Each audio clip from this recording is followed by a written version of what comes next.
Yo, what's going on?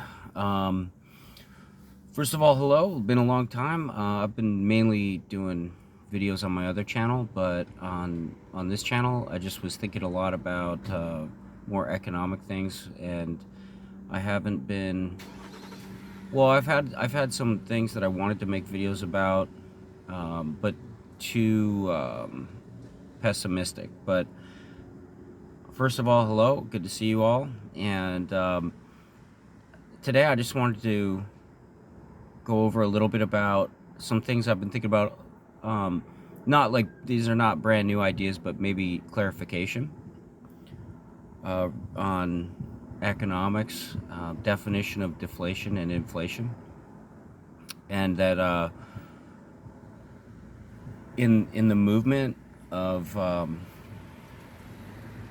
all the goods and services in an economic system, you have if you have a sum of all the things that can be exchanged, they would be all the products and services, for example, on the one aspect. And on the other aspect, in an economic system, you have the money supply.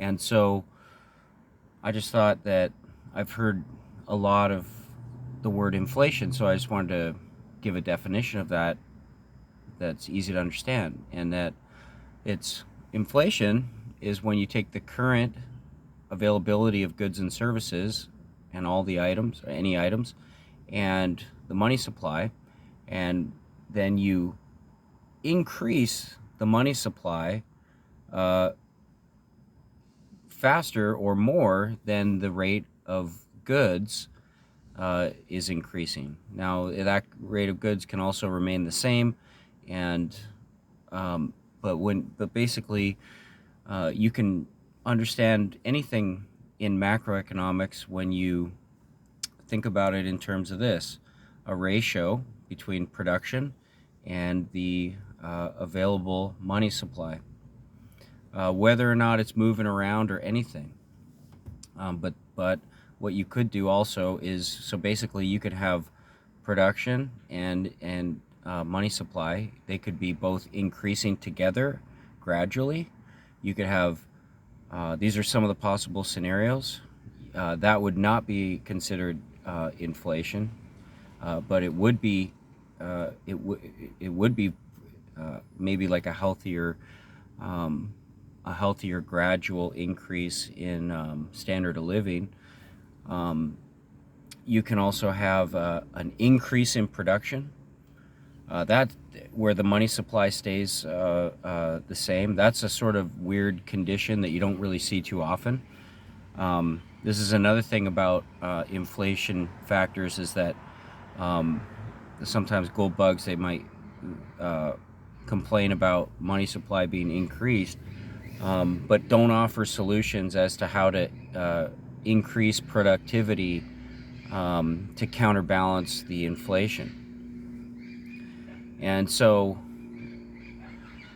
there's also the condition where you can have money supply and um, uh, productivity move down together. Um, you can also just decrease the availability of production, and you can also just decrease the availability of money supply while productivity is increasing. There's all sorts of weird uh, ratios, but if they're proportionate to each other, the production, productivity, and the money supply. And the other thing you can do is, if you know calculus, you can even calculate a dx and dy, or like a rate of change, so that you could actually create a coefficient. This is if you're into math, you could create a coefficient of production. And so this would give you the rate of change, whether deflationary or inflationary, between the two sides. So that's kind of what I've been thinking about a lot lately. I think I'm going to do some more videos about that to try to break it down for you. Um, yeah. So say hello. I got some other little ideas that I'll put out, and really nice to get back to making videos.